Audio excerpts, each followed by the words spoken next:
Boa noite, queridos e queridas. A paz de Cristo seja sobre a sua vida. Quero convidar você a meditar comigo na primeira carta de Paulo aos Tessalonicenses, capítulo 2, versos 17 a 20, ok? Então preste atenção. Epístola de Paulo aos Tessalonicenses, a primeira epístola, capítulo 2, versos de 17 a 20. Diz assim a palavra do Senhor: Ora, nós, irmãos, orfanados por breve tempo de vossa presença, não porém do coração, como tanto mais empenho diligenciamos, com grande desejo, ir ver-vos pessoalmente. Por isso, quisemos ir até vós, pelo menos eu, Paulo, não somente uma vez, mas duas. Contudo, Satanás nos barrou o caminho. Pois quem é a nossa esperança ou alegria ou coroa em que exultamos? Na presença de nosso Senhor Jesus e na sua vinda. Não sois vós? Sim, vós sois realmente a nossa glória e a nossa alegria. Esse texto, queridos, ele mostra para nós, fundamentalmente, como a nossa própria Bíblia já coloca, o interesse do apóstolo Paulo na igreja de Tessalônica. E isso tem a ver com o fato de que Paulo passou muito pouco tempo com os tessalonicenses.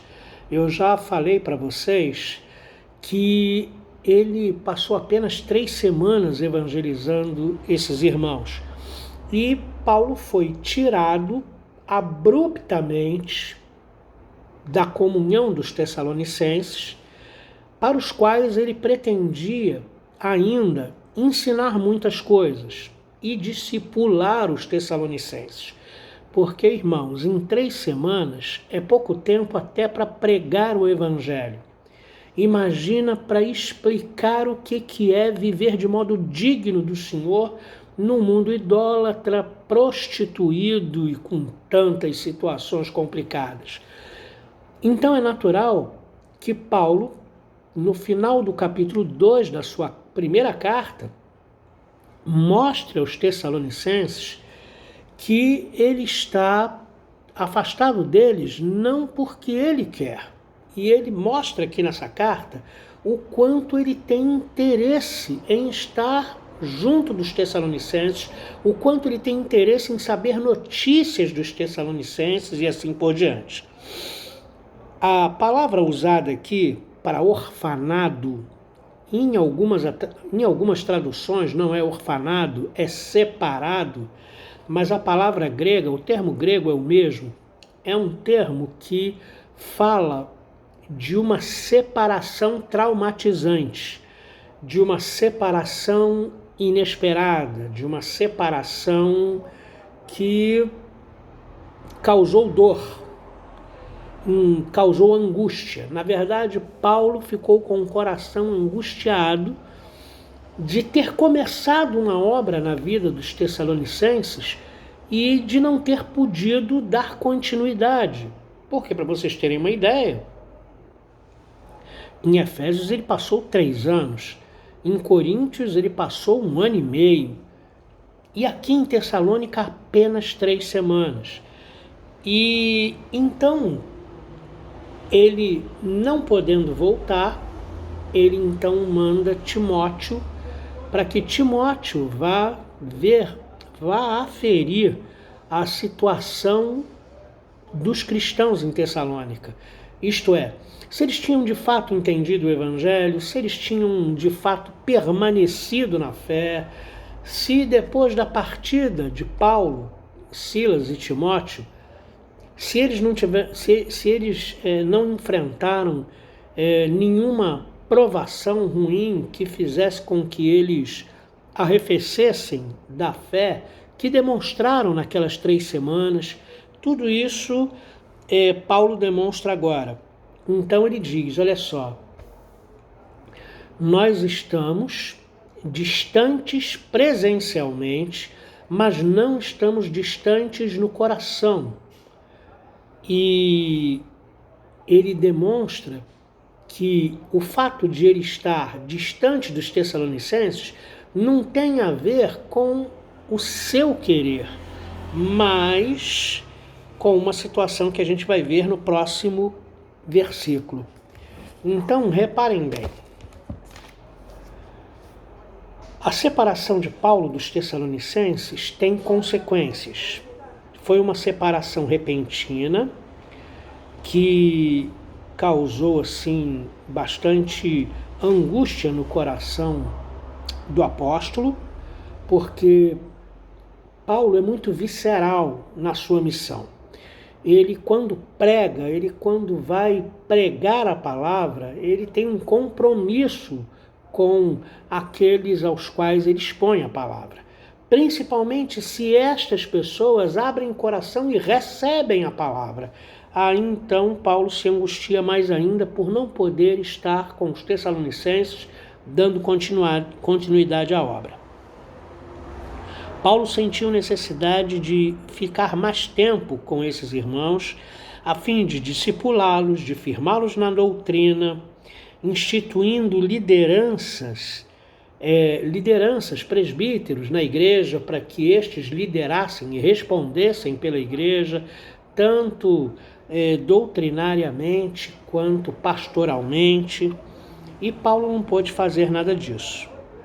Então, Paulo mostra que ele é, de fato, o autor da carta, né? Quando ele diz aqui no verso 18, por isso quisemos ir até vós. Aí ele acrescenta, pelo menos eu, Paulo, não somente uma vez, mas 2. Então, quando ele fala isso, eu, Paulo, não somente uma vez, mas 2 vezes, quis estar convosco, Paulo está aí dando a prova que a gente precisa, que de fato ele é o autor da carta, da primeira carta aos Tessalonicenses, e se restasse alguma dúvida, este versículo acaba com todas as dúvidas, porque Paulo de fato é o autor da carta, porque ele fala enfaticamente na primeira pessoa. Paulo diz que teve 2 tentativas de voltar a Tessalônica, e ele fala textualmente que Satanás barrou o seu caminho. E aí quando você lê isso na carta, você fica pensando, que poder é esse de Satanás de barrar o desejo tão grande de Paulo, né, em ir ver os Tessalonicenses e etc. Por que Paulo não coloca isso de uma outra forma, né? Olha, eu fiz 2 tentativas de voltar a ver vocês, mas Deus não permitiu, mas houve problemas assim, assado. Por que ele usa essa expressão, Satanás barrou o meu caminho? Isso tem a ver, lá em Atos capítulo 17, verso 9, quando as autoridades de Tessalônica buscam prender a Paulo pela denúncia de algumas pessoas, e eles vão então até a casa de Jason. Jason é um discípulo de Cristo que mora em Tessalônica e que estava hospedando os missionários. Só que Paulo, Silas e Timóteo não estavam na casa de Jason nesse momento. Então lançaram mão de Jason e de algumas pessoas que estavam na casa dele e os prenderam. E eles saem no mesmo dia da cadeia porque pagaram fiança. E nessa fiança, possivelmente, não existe nada claro a respeito disso, mas possivelmente Jason teve de assinar um termo, dando garantias de que Paulo não visitasse mais Tessalônica. Em outras palavras, nessa fiança para a soltura de Jason e os discípulos, eles não só pagaram a fiança, mas como assumiram, garantiram de que, se soltos, né, Paulo não visitaria mais Tessalônica. Então, as tentativas de Paulo de voltar a Tessalônica esbarrou nessa situação legal, nessa garantia que Jason e os seus companheiros deram às autoridades de Tessalônica, que Paulo não retornaria à cidade, e ele então entendeu isso como uma artimanha do diabo, e por isso Paulo diz: Satanás barrou o nosso caminho. Por essa razão, o apóstolo Paulo, não podendo suportar a falta de notícias da igreja, o apóstolo Paulo então encaminha Timóteo, porque quem estava impedido, possivelmente, de entrar em Tessalônica era o apóstolo Paulo. Por isso, então, Timóteo é enviado, toma lá as notícias de Tessalônica e retorna para Paulo, e quando Timóteo retorna, diz que os tessalonicenses estavam firmes na fé, mas tinham dúvidas teológicas, e por isso Paulo escreve a carta para eles, explicando a razão pela qual, eles tiveram que sair tão rápido, explicando a razão pela qual ele não pode voltar, e também esclarecendo as dúvidas teológicas com relação ao dia do Senhor, à vinda do Senhor e etc., que a gente vai ver nos próximos capítulos da carta aos Tessalonicenses. Paulo termina essa breve palavra dizendo que ele ama tanto a igreja de Tessalônica e ele fica tão feliz pelo fato, de a igreja ter abraçado o evangelho, ter recebido a palavra, que ele considera a igreja como a sua coroa a ser apresentada diante de Jesus Cristo na sua segunda vinda, o fruto do seu trabalho, fruto glorioso do seu trabalho. E Paulo, em tudo isso, ele demonstra o seu afeto pela igreja de Tessalônica, que poderia não ser entendido em face da sua ausência. Poxa, Paulo passou aqui tão rapidamente, mas sequer voltou para ver como estávamos, Então Paulo se esforça para demonstrar que eles estão distanciados fisicamente, mas não porque Paulo quer isso. E Paulo faz questão de demonstrar o afeto que ele tem pelos Tessalonicenses, terminando esse capítulo dizendo que os Tessalonicenses são um motivo de grande alegria e sua coroa a ser apresentada diante de Jesus Cristo na sua segunda vinda. Então, queridos irmãos, muitas vezes a gente não consegue fazer exatamente o que desejaríamos, o que está no nosso coração.